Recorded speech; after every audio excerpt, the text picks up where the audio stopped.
నిత్యం ఆందోళనలతో అట్టుడికే కశ్మీర్ లాంటి ప్రాంతంలో డ్యూటీ చేయడం సిఆర్పీఎఫ్ జవాన్లకు కత్తి మీద సామే. ఆందోళనకారులు రాళ్లు రువ్వడం, జవాన్లకు గాయాలు కావడం ఇక్కడ సర్వసాధారణ విషయం.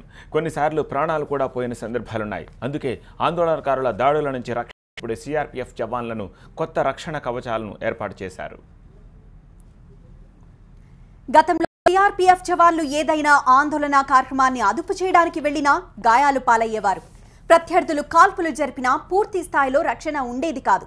దీంతో జవాన్ల కోసం దృఢమైన హెల్మెట్లు, చేతులకు ప్యాడ్లను రూపొందించారు. వీటి వల్ల చాలా వరకు ప్రత్యర్థుల దాడులను తట్టుకునే అవకాశం ఉందని భావిస్తున్నారు. గతంలో సిఆర్పీఎఫ్ తలకు క్యాప్ తప్ప ఎలాంటి రక్షణ వలయం ఉండేది కాదు. ఇప్పుడు ఓ దృఢమైన హెల్మెట్ను సిఆర్పీఎఫ్ జవాన్లకు అందిస్తున్నారు. దీనివల్ల కశ్మీర్ లాంటి ప్రాంతంలో ఆందోళనకారులు రాళ్ల దాడి జరిపినా తట్టుకునే విధంగా వీటిని రూపొందించారు. ఇక చేతులకు దృఢమైన ప్యాడ్లను రూపొందించారు. ఒక్కో జవాన్ కోసం దాదాపు 20,000 రూపాయల ఖర్చుతో వీటిని రూపొందించినట్టు తెలుస్తోంది.